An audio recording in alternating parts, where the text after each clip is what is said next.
I see the earth as flowers, the trees, and in that, the earth itself is spiritual. And it's in that spirituality of the earth that we are spiritual. We are the earth.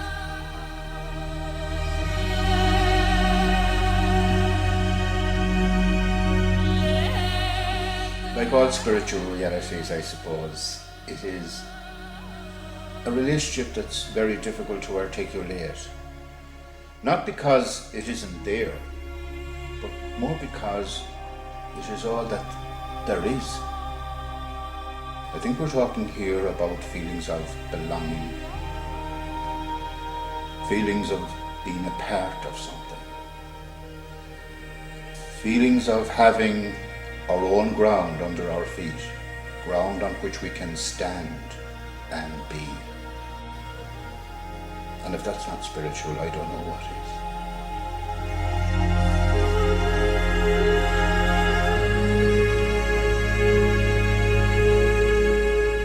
is. You are looking at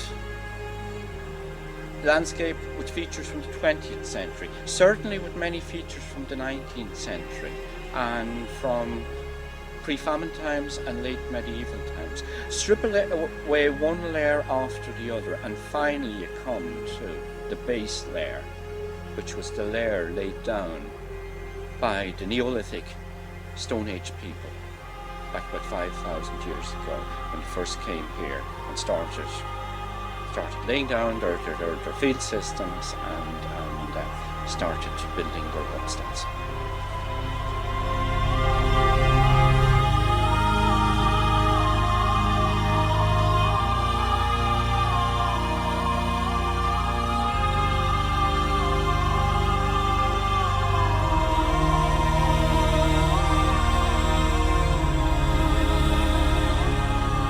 In Ireland we have an absolute cornucopia of wonderful place names which have mystical or mythological and in actual fact, in plain language, magical essence in many instances. Even around our own home place here in Ballinamore, County Leitrim, we've got two which I can think of immediately. One would be Culture Muathan, which would be the hills of Muathan, who was a druidic shape-shifting type character who appears in the cycle of Fenian stories, and in particular the story of Toriacht, or the pursuit of Jim the Gascrania. And we've got fairy forts dotted all over the landscape of County Leitrim. It's never been interfered with by the farming folk around this particular county or this area because of its purported magical, mystical or even enchanting associations.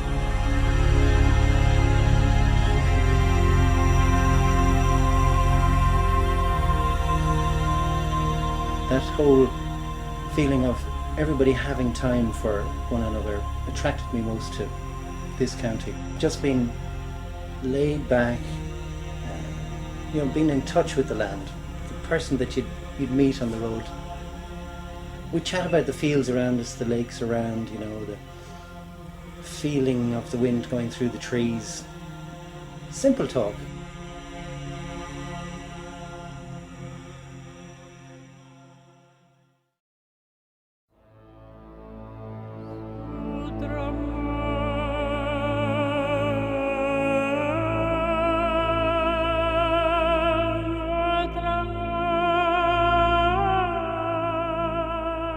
As an old friend of mine used to say in America, he says, be good to the land. They're not making any more of it, And I thought it was a very profound thing. Ireland is a very, very special place. It seems more special to me having been away from it for a long time. And I think that anybody who spends a long time away from it appreciates it a lot more. And when you come back, what you see and what you feel and what's around you becomes a huge source of pleasure and a huge enjoyment.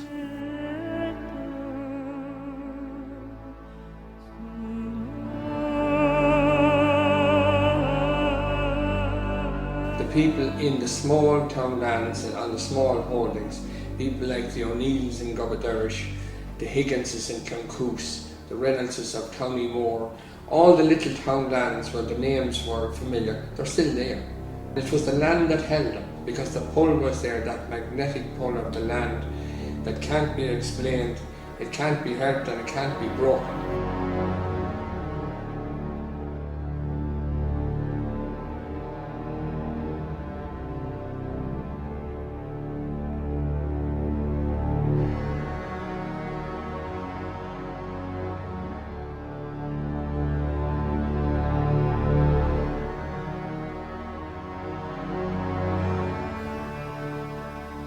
You know, there are certain fundamental realities that underpin a meaningful life.